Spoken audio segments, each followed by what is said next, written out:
I would like to start a new sermon series today entitled Proof. Yeah. In a world where people say, I need proof before I believe, the Bible is filled with undeniable evidence that God is, I hope you can handle this, a waymaker. The Bible is filled with undeniable evidence that God is a deliverer. Oh, the Bible is filled with undeniable evidence that God is still, this is for 7 people in the back and in the chat, a promise keeper. Am I preaching to anybody in here? Some of us are standing here today, I feel a little preachy today, because God has gave us proof. What proof, PMJ? That he still heals.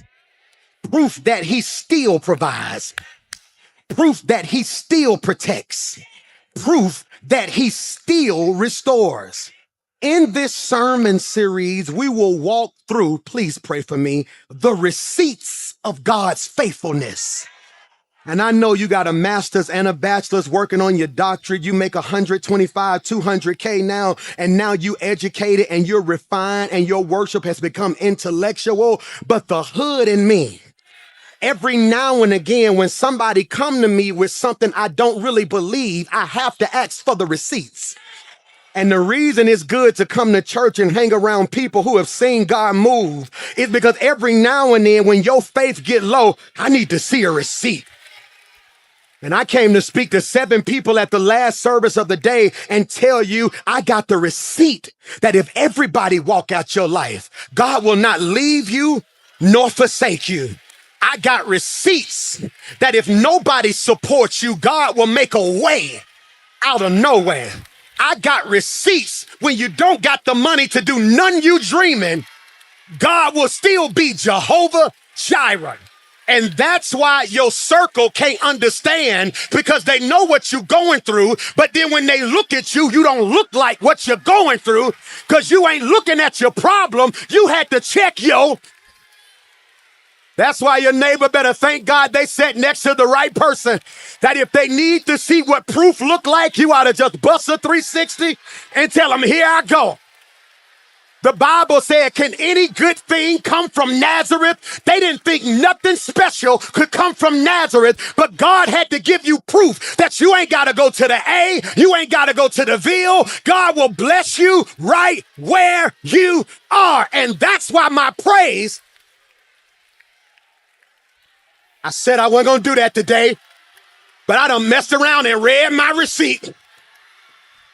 Have you ever been to Walmart and you went to Walmart and bought all you needed?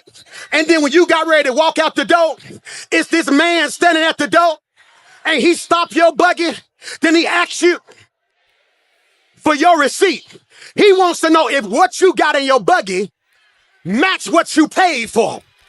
And some of y'all keep trying to figure out why God ain't did it yet. God said, I can't do it in February, but I may do it in May, because the devil got you held up because he's checking if you paid for what you believe in God for. That's why you favor like you favored, anointed as you are, covered in the blood. You ought to just jump up and shout, I got the receipt. That can't nobody do me like. Stop. Hear me? So this series, sit down. This series, we will walk through the receipts. Can you put this in your notes? Where my young people at? I like where y'all take notes. Some of y'all be tagging me. Put this in your notes. The receipts of God's faithfulness. That's cold. The receipts of his faithfulness. Now, Pastor Mike, that was very meticulous. My brother and I stayed up for about 2 weeks figuring out the definition of this, because at one point it's the receipts of his miracles. Then one of them was the receipts of his goodness. Then we settled on the receipts of his faithfulness, because everything he do for me, not a miracle, and everything he do for me don't feel good, but he is faithful. Oh, I got to get all that out. So the receipts, watch this, because I want you to realize, I hope y'all can handle this. 9 o'clock couldn't take it, because whenever you need receipts, I'm trying to get you to realize that the receipts you need, or the proof you need for what you're believing God for, is not just found in the Bible. You can also find evidence on your road. Which is why the devil like keeping you antisocial. The devil like keeping you at a place where you think don't nobody care about you because he don't want you to mess around and see what you about to be. Oh my God, did you hear what I just said? That's why I'm going to say this, only 3 of y'all going to catch it. It's only bragging to people who thought you couldn't do it. Oh my God! Michael! It's only bragging to people who thought you couldn't do it. That's why you got to be careful who you got in your circle, because you just be excited about what God about to do. Then they look at you like, well, why you bragging? I ain't bragging. I just thought you were the person in my life that I could show my receipts. Oh my God. The miracle you need to see. And what if I told you God may be taking you through something that you don't want to go through because you are going to be the proof for the people around you? Oh, that's critical. Why, PMJ? Because I would like to submit to you, we must learn. What should we learn, Pastor Mike? I believe we must learn how to advance. And I told you this, we live, can you put this in your notes? In a world full of addicts. We live in a world full of addicts. You got people who are addicted to alcohol. You got people who are addicted to drugs, because that's the first thing you thought, because we make certain sins bigger than other sins. So when I said addicted, the first thing you said was alcohol addiction, drug addiction. Let me come down your road. Addicted to attention. You always got to be seen. Always got to let people know what you do. Addicted to your phone. Addicted to affirmation. Addicted to the past. It's an addict on your road right now. They ain't hiding right now. Some of you, can I say this?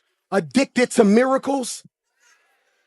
You have become a professional at not doing nothing because you think God is supposed to come through.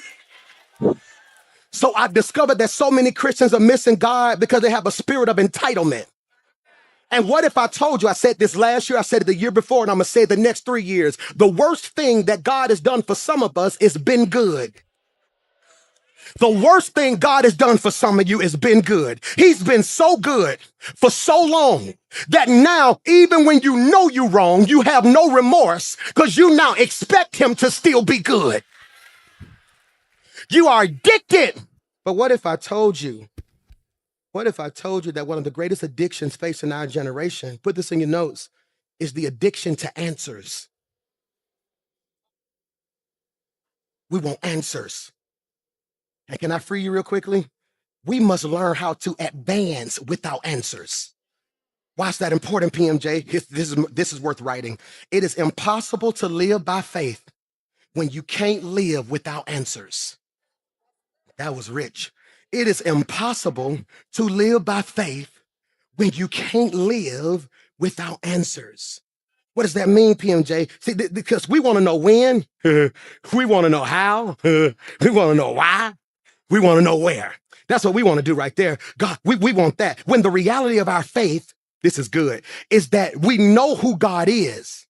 We don't know always what God will do. Did I just say that? Was that not good? We know who God is, so you want answers. Oh my God, you want answers. That's what you want. You want answers. You want God. I'm not moving till God speak. That sound good.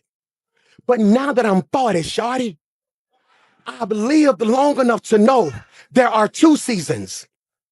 There's one season where you don't move till he speak. But then it's another season where he's spoken and he waiting on you to move. Y'all don't hear what I just said right there, because you want answers. So now you have what Dr. Michael Eric Dyson calls paralysis by analysis. You're so busy thinking about what you're going to do, you don't realize you ain't did nothing. So now it's March and you're still thinking about it. Now it's June and you still thinking about it. Now it's September and you still waiting on the answer. And God is like, I'm not talking no more. I told you last year what you should have been. I don't send new words when you ain't obeyed the last word. Oh, I ain't got no amens today. It's cool in the game. It's cool in the game. Because you want answers. That's what you want. You want to, you contemplating taking another job, but I don't want to move till I get an answer because I can't move boldly without proof. When I heard faith is the substance of things hoped for, it is the evidence of things not seen. Well, Pastor Mike, I'm believing God for this new job and I feel like my season's up, but I don't know yet. I'm gonna just wait on answer. What you want is you want to be asleep on the couch. Then you want to eat a Subway sandwich and put your chips in the middle of the Subway sandwich and then take your socks off and put your feet in between the couch cushions so it can be as warm as it needs to be. Then you fall asleep. Then out of nowhere you want, Keisha, this is God.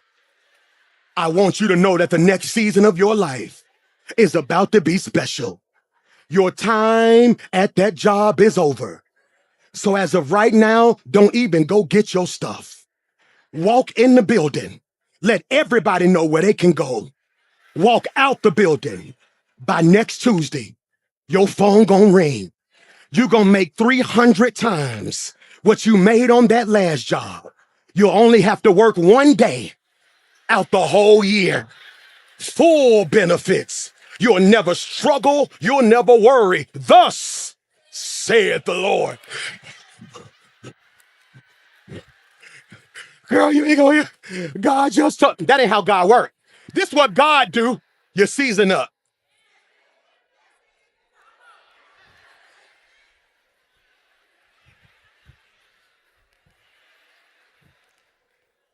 So you're not gonna tell me what's gonna happen? God told Moses, go tell Pharaoh, let my people go. God never told Moses, and when y'all get let go, you're gonna see a Red Sea. God suggested to Shadrach, Meshach, and Abednego, be faithful. He never told them as a result of being faithful, you're gonna go into a fiery furnace. Why does God only tell me part of what I need to know? Because your faith couldn't handle the details if he gave it to you. Michael. No, you want answers, right? So what if God said, no, your season at that job is up, but stuff's gonna get cut off all May. It's gonna be, you're gonna get repossessed in June. You're gonna feel like you're losing your mind in July. But I just need you to realize by next September, everything you lost, you're gonna get back double. You wouldn't even shout for the double. Your response would be, but why I gotta lose? Which is why I believe God put Adam to sleep before he made Eve. Because had he asked Adam what he wanted, he wouldn't even been able to describe it. Because most of the people in this room, include myself, know we want God to do something. We're not sure exactly what we want him to. Put this in your notes. And the reality of our faith is that we know who God is. We don't know what he gonna do. I know God is a healer. I don't know how he gonna heal. Ooh, Pastor Mike, my heart is broken. I don't know what I'm gonna do next. I just need God to heal my heart. So then God removes everybody. So then you go back and pray and say, God, I told you to heal my heart, but now I ain't got nobody. Because they were the ones chipping at your heart. God, I just need overflow in the name of Jesus. So you think God gonna send you $1 million. But then sometimes God just allows certain stuff to go missing so you can actually see what you actually have. This is why the text says, I know you ain't gonna shout, but I tell you anyway, my ways are not your ways. My thoughts are not your thoughts. And you so busy waiting on God to give you the answer that you don't realize your quest of waiting for the answer has now made you the problem. I don't think you heard what I just said. Pastor Mike, I need confirmation. No, you don't. What did God tell you to do? Yea, though I walk through the valley of the shadow of death, I will fear no evil. Not because I'm big and bad, not because I got a savings account. I will fear no evil because thou art with me. So all I really need to know is if you coming. If God is going to be with me, why should I fear what's in front of me? Oh, y'all don't hear me in here. Hear me when I say this. This is good. He says, I want you to be faithful. I hope you can receive this because you are the proof. Put this in your notes. Proof equals evidence. Oh my God, I'm trying not to run. Proof equals evidence. And you got to be careful how you treat evidence. Okay, everybody ain't gonna get this. I used to work the night shift, 11 at night to 7 in the morning at the 4 Points by Sheraton. It's called the Claremont now by the airport. I was the night auditor, 11 at night, 7 in the morning, sleep during the day. I always woke up doing Law and Order. When Law and Order came on, that let me know it was around 9, 10 o'clock. Let me go and get myself together. See, but I like Law and Order because Law and Order always starts out with a problem. All right, soon as it comes on, it would have the music, the Law and Order music. It would say, gee, boy, you done got smart, didn't you? Stop it. See, that was the music right there. Whenever you heard that music, you knew something was finna go down. Then the noise would come on. Today on Law and Order, these are the particular cases of law. Then it would always start with the problem. They would get to the crime scene. What do we have? It's like a forced entry. Somebody got to tussling and looks like they caught the worst end of it. What do we have? We have a male, 36 years of age, looked like he was beaten and battered pretty big. Do we got any evidence of their murder weapon? Yeah, if you look right there, there's the hammer right there. And then what does he do? He picks it up, right? No, he don't. The first thing he do is puts on gloves because when evidence is important, you be careful how you handle it. Certain people don't know they were better off walking away from you than putting their hands on you the wrong way. Because whenever you mistreat evidence, you prolong what God is trying to do in your life. He puts on his glove, and what do? He looks at it. He examines it. He's careful on how he deals with it. Then he places it in a container. Don't run, Mike. He places it in a container. Then he zips it up. You want to know what 2024 was for me? 2024 almost drove me crazy because God was doing everything I prayed for, but he had me in a bag. The bag, Michael, that you put the evidence in represents consecration. This is so valuable. I got to keep it isolated because I don't want it to become contaminated. Did you hear what I just said? That's why you got to stop begging people to be around you. That's why when God removes stuff, you can't go chase stuff. Because what if God got you in a type of consecration? Because he sees what you're about to become in the future. And he said, I can't let nobody contaminate your spirit. That's why I like Psalms 34 and 8, because in Psalms chapter 34, verse 8, the sweet hymnist from Israel titillates us with tough theology. David says in Psalms 34, verse 8, taste and see that the Lord is good. Why is that important, PMJ? Please put this in your notes. Because the psalmist doesn't just tell us God is good. The scripture don't say, hey, y'all, the Lord is good. He says, nah, taste and see that the Lord is good. He don't tell you, hey, God's so incredible, he's going to blow your mind. He said, I want you to do me a favor. Stop what you're doing. Taste and see that the Lord is good. Why is that important, PMJ? He wants you to understand, I'm not just going to tell you he's good. I need you to experience it for yourself. This might be worth writing. Some things can't be explained. They must be encountered. They must be experienced. When he says taste, put this in your notes, it means a personal encounter. That means tasting is intentional. I need y'all to pray for your pastor. I'm a big back. I'm a recovering big back. I'm trying to do better, but I like food. Who got my back? Anybody? I try. Hear me, I try. I make healthy stuff bad. I go get a salad, but by the time I put the chicken on it and all the other stuff and the bacon bits and 3 eggs, it's a whole protein salad. Now, I can't help it. I just like food. Don't judge me. God gonna deal with me, okay? But here's the problem I got. I have a friend who's a chef. My friend said, Mike, I got a new dish I'm working on. I need you to try it for me. Taste it for me. Let me know what you think. I get over there and I'm just smashed. Oh, this is so good. He said, hey, I told you to taste it. He said, you eating it.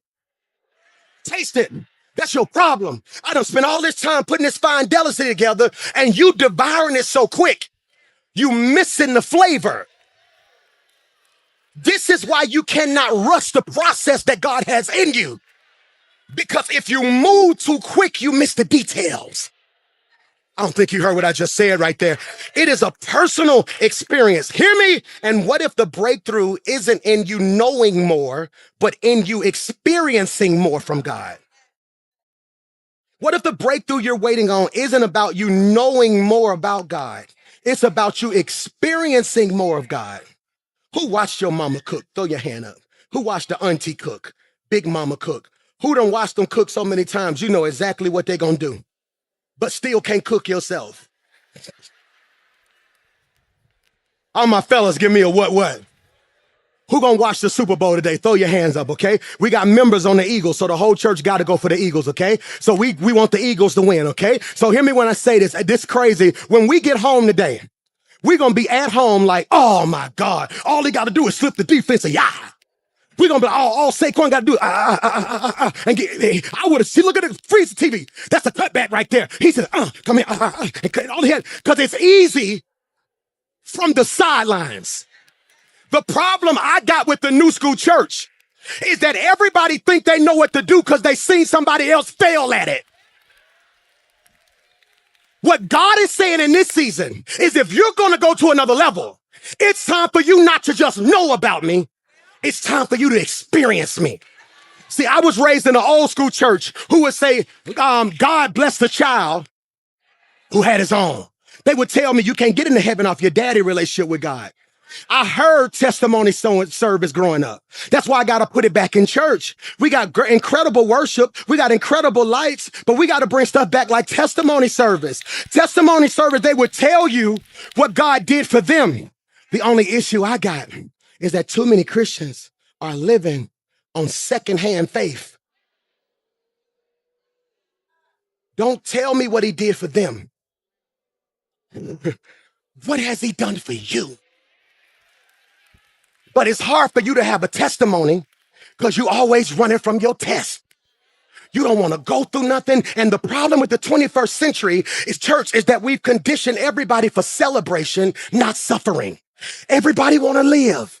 Don't nobody want to die. Everybody want to win. Don't nobody want to lose. Everybody want to be happy. God ain't concerned with your happiness. In order to be happy, something must be happening.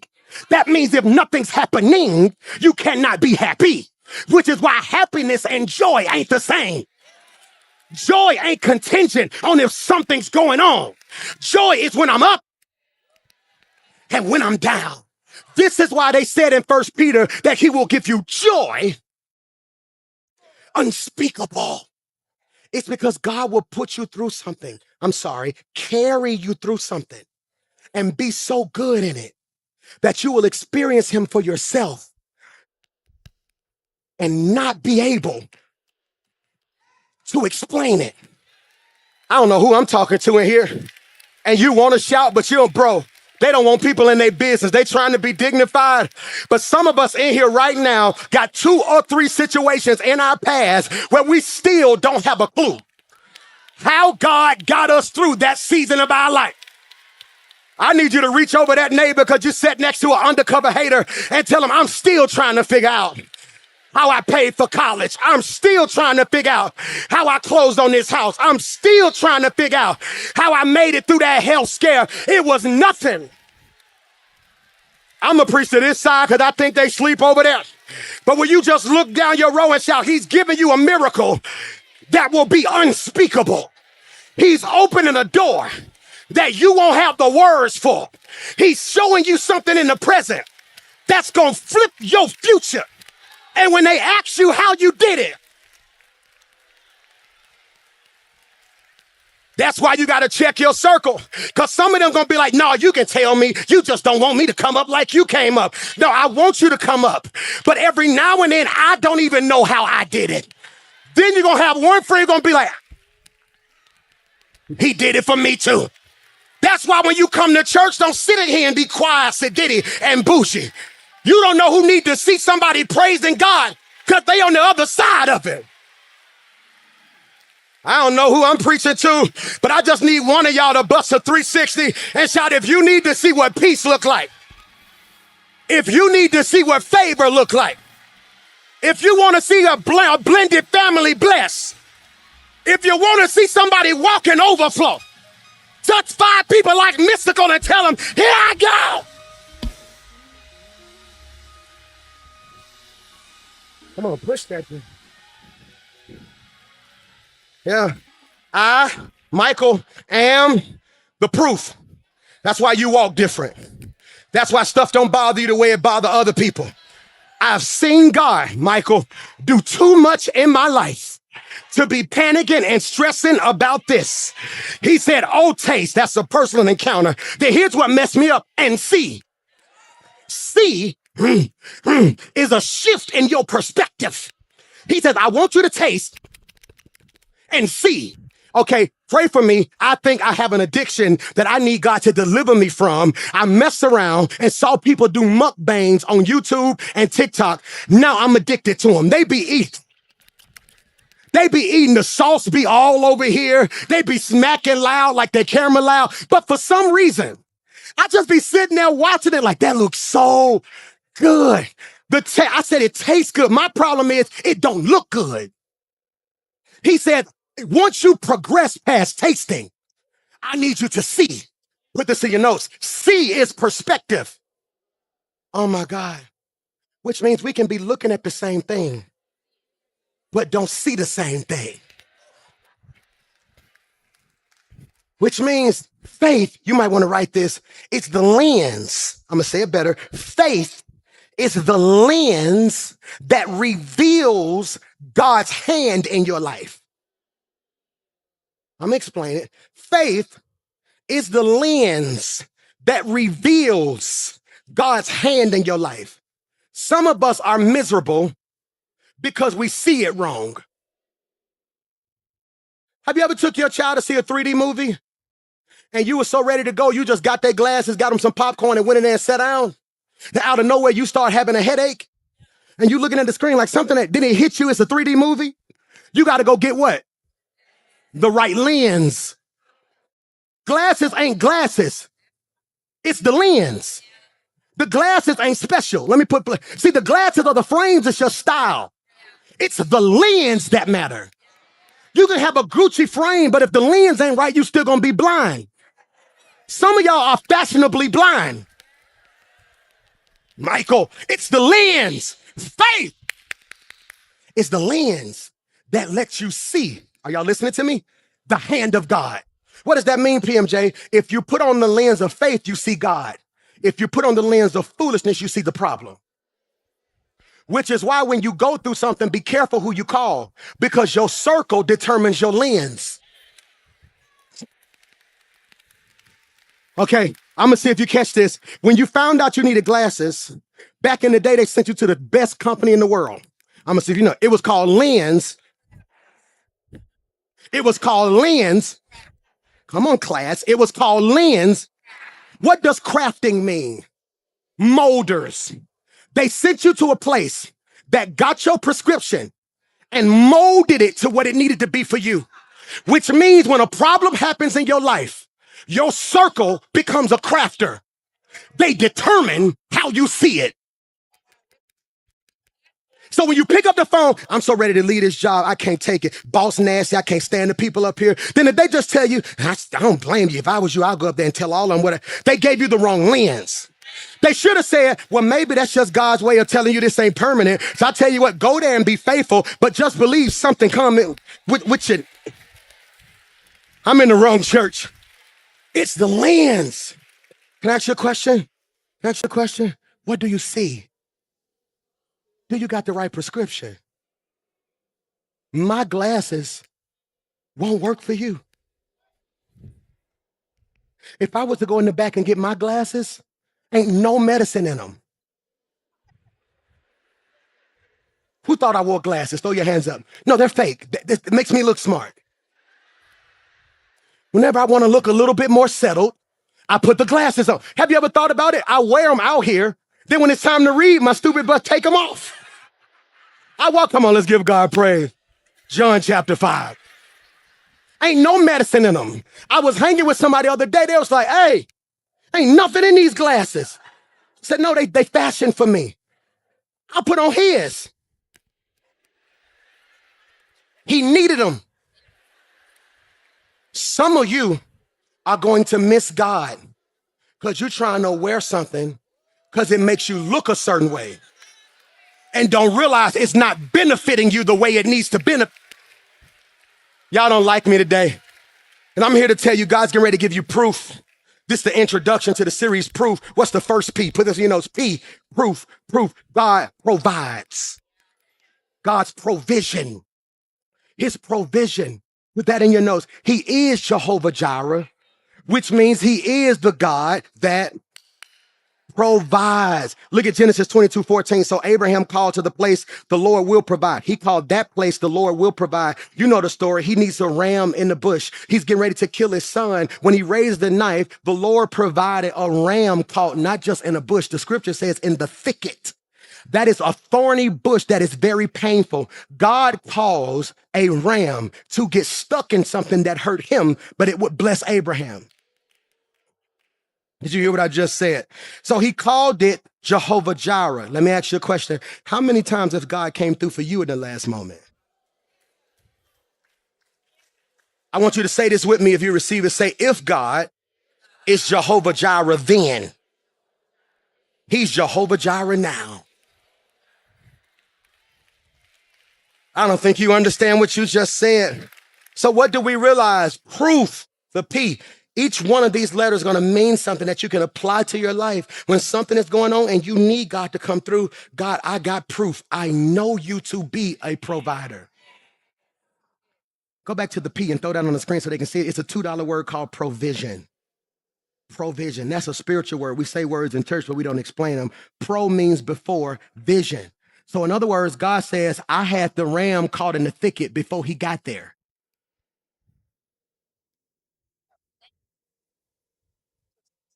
You just didn't see it till you needed it. Have you ever had somebody come through for you and y'all ended up being tight and they was in your life the whole time, but they weren't who you thought would be in your life? And you were so busy looking at them thinking they was your ride or die, then you found out that the ram was already here. Your perspective was in the wrong place, which is why we spend too much time talking about who left and not enough time celebrating. God proved to be a provider. Watch this, rescue. God will pull you out. Oh, that's ridiculous right there. God, so then Moses raised his hand over the Red Sea and the Lord opened the path through the water with a strong east wind. The wind blew all that night, turning the seabed into dry land. God tells Moses, leave Egypt. He don't tell him the problem he gonna face. So what do we realize? They got water in front of them, stuff behind them. And what happens? He says, I'm going to rescue you. I'm not going to send somebody to do it. I'm going to do it. That's critical. God proved, put this in your notes, to be a deliverer. What is the application to that right there? God will make an impossible a way of escape for you. Here's the declaration I need you to declare over your life. If God parted the Red Sea for Israel, he will part the Red Sea for me. You didn't get excited about that. You didn't get excited about that. Why, Pastor Mike? You didn't get excited about that. You didn't get excited about that because you think he can't part a Red Sea because you're not looking at one. Okay? So whenever you see the Bible, you see a principle that you can take and make applicable to your life. Okay? So it doesn't mean God's going to give you a Red Sea. What was the Red Sea? A body of what? Blocking them from going where? To the next level. Who was behind them? Enemy. They needed promotion, but it was a body in front of them.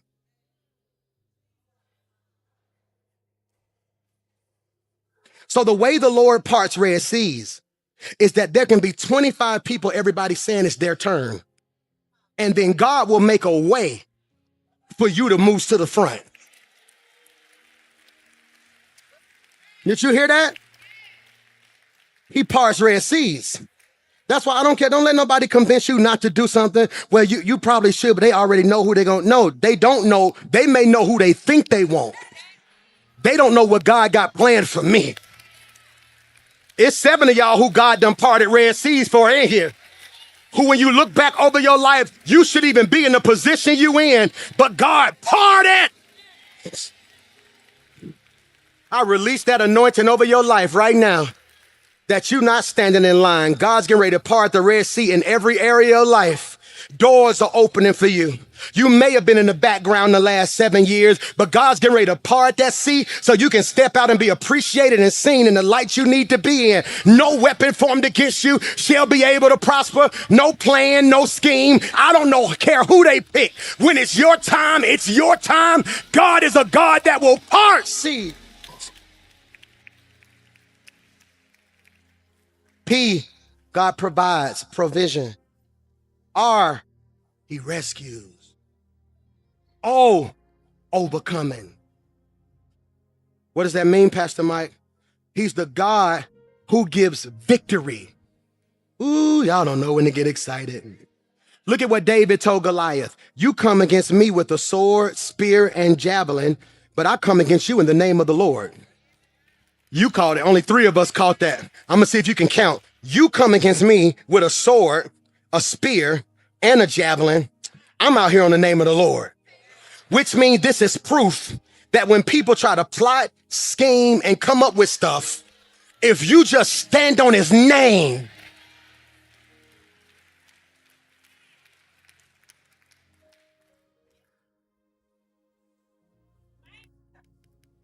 what good would it be for God to bring you out and you lose? You want to know what I've learned to do more in my 40s? Pray complete prayers.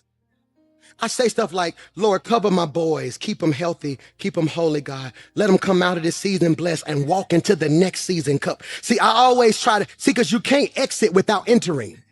See, that sign says exit, but it's false. It's false. It's false advertisement. Because when you exit the sanctuary, you have just entered the hall. Then once you exit the hall, you enter the lobby. Once you exit the lobby, you enter outside. Once you exit outside, you enter your car. Once you exit your car, you enter back into outside. Once you exit outside, you enter your house. Because it's impossible to leave something without going to something. And too many of us pray for God to let us leave when we need to say, God, cover my leaving and bless my. So look at me. God made an impossible way of escape. What's the illustration? David and Goliath. David didn't just face a giant. He faced a battle that was bigger than him. Put this in your notes. God gave him proof. This is real cold. That victory belongs to the faithful. Hear me. I didn't say to the best. I said to the faithful.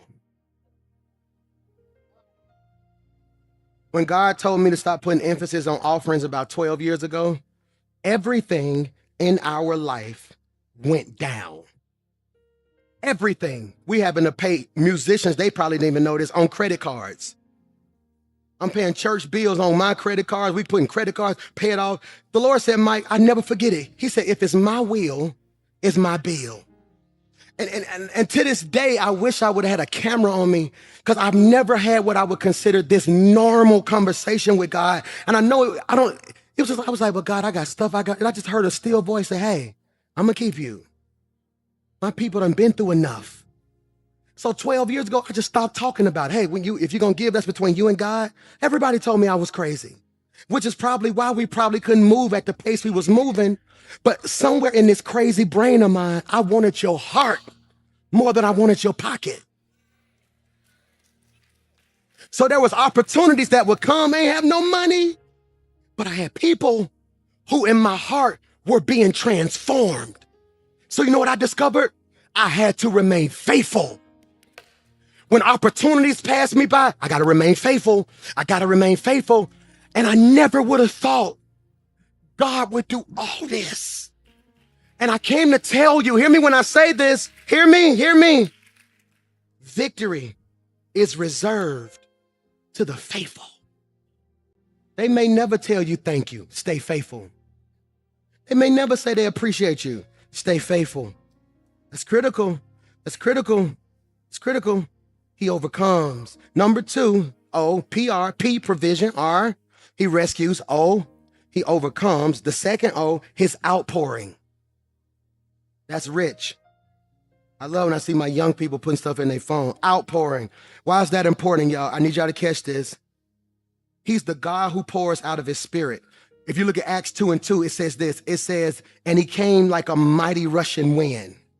That's so important. Why is that important, Pastor Mike? That's so important that his presence in heaven filled the house where they were sitting. That's so important. Why? That's considered the day of Pentecost, where God showed up and filled that room. What am I trying to show you? Put this in your notes. His proof is his presence. It's his presence. I'm so grateful God keeps us in a place where his presence shows up. 2 Sundays ago, when I heard the Holy Spirit say, go to overflow, it scared me because I wasn't sure if y'all would even hear or see me in the sanctuary. But I just did what he told me to do. I was willing to let 1,200 people be mad for 300 people in a basement because the Holy Spirit said, my presence. I had no idea y'all could hear or see me till they put it on the screen behind me. Then it scared me because I wasn't even in here and y'all was worshiping.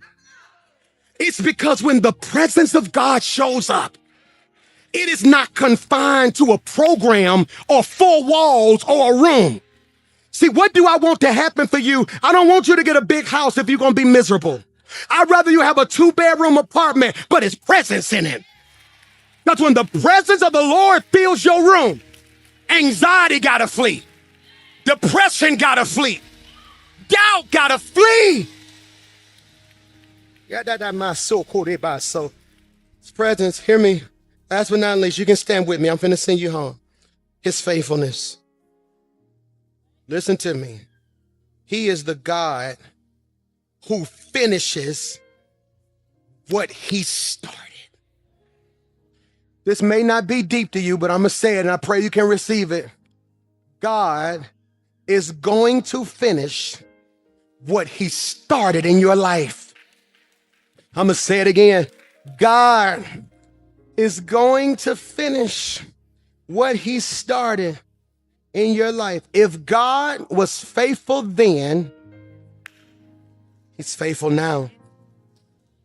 Father, I pray right now that we realize all the proof we need, we already have. It's his presence. It's his protection. That God, you are doing for him what eyes have not seen and what ears have not heard. God, somebody walked in, waited, young and old. Pressure is pressure. It don't care if you're 16, 26, 56. I speak by faith that today some sort of proof hit their life. That God, you are a provider. God, you rescue and restore. God, I will overcome. God, your outpouring love will fill my heart. And I know without a shadow of a doubt, God, you've been faithful to me. So God, in this moment, we say thank you. I'm proof of what God can do. I'm proof of what God can do. I'm proof of what God can do. I'm proof. So what God can. He does miracles. And I'm proof of what God can do. He still does miracles. And I'm proof of what God can do. There's never been a problem God couldn't solve. And if you ask David, he'll tell you giants fall. I met a woman in the hospital and doctors did all they could do. She's still alive to tell you that he does miracles. And I'm proof of what God can do. He still does miracles. And I'm proof of what God can do. I'm proof